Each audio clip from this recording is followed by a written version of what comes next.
Hablaremos de la historia del cine. Como espectáculo comenzó en París, sí en Francia, el 28 de diciembre de 1895. Desde entonces ha experimentado una serie de cambios en varios sentidos. Por un lado, la tecnología del cinematógrafo ha evolucionado mucho, desde el primitivo cine mudo de los hermanos Lumière hasta el cine digital del siglo XXI. Por otro lado, también el lenguaje ha cambiado, el lenguaje cinematográfico, incluidas las convenciones del género, y han surgido así distintos géneros cinematográficos. En tercer lugar, ha evolucionado con la sociedad, con lo que se desarrollan distintos movimientos de cine y cinematografías nacionales e internacionales. Por un tiempo, el cine fue considerado como una atracción menor, incluso un número de feria, pero un puntapié inicial para realizar historias y experimentar recursos narrativos visuales fue hecho por Georges Méliès, un ilusionista que en principio usó el cinematógrafo como un elemento más para sus espectáculos, pero luego los desarrollaría en el cine, creando rudimentarios efectos especiales. Su obra más conocida fue El viaje a la luna en 1902. En esa época, los filmes eran de pocos minutos y metraje, trataban de temas más o menos simples y tanto por decorados como por vestuarios, eran de producción relativamente baratos. Además, la técnica no había resuelto el problema del sonido, por lo que las funciones se acompañaban con un piano y un relator. Pero en este tiempo surgieron casi en totalidad los géneros de la cinematografía, como por ejemplo ciencia ficción, históricas o de época. El género ausente fue por supuesto la comedia musical por el impasse del sonido, que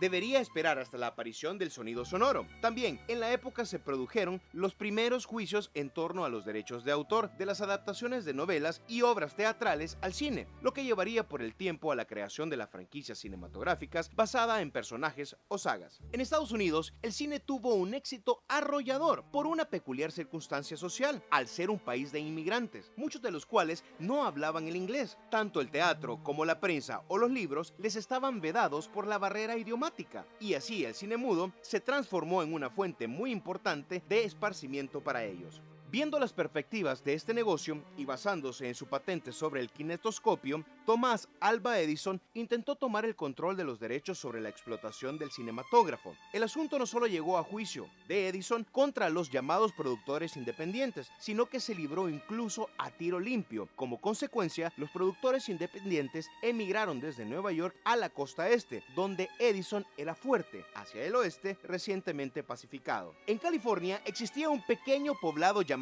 Hollywood, donde encontraron condiciones ideales para rodar. Días soleados casi todo el año, multitud de paisajes que pudieran servir como localizaciones y la cercanía con la frontera de México en caso de que debieran escapar de la justicia, y así nació la llamada Meca del cine, y Hollywood se transformó en el más importante centro cinematográfico del mundo. La mayor parte de los estudios fueron a Hollywood, por ejemplo Fox, Universal, Paramount, controlados por Daryl F. Zanuck, Samuel Bronston y Samuel Goldwyn. Miraban al cinematógrafo más como un negocio que como un arte. Lucharon entre sí sin tesón y a veces para competir mejor se fusionaron. Así nacieron 20th Century Fox, de la antigua Fox, y la Metro-Goldwyn-Mayer. Estos estudios buscaron controlar íntegramente la producción fílmica. Así, no solo financiaban las películas, sino que se controlaban a los medios de distribución a través de cadenas de salas destinadas a exhibir nada más que sus propias películas. También contrataron a diferentes actores y directores como si fueran meros empleados a sueldo, bajo contratos legítimos. Fue incluso común la práctica de prestarse directores y actores entre sí. Fue como un pasando y pasando, sin que ni uno ni otros tuvieran nada que decir al respecto, amarrados porque estaban en sus contratos. Esto marcó la aparición del Star System, el sistema de estrellas,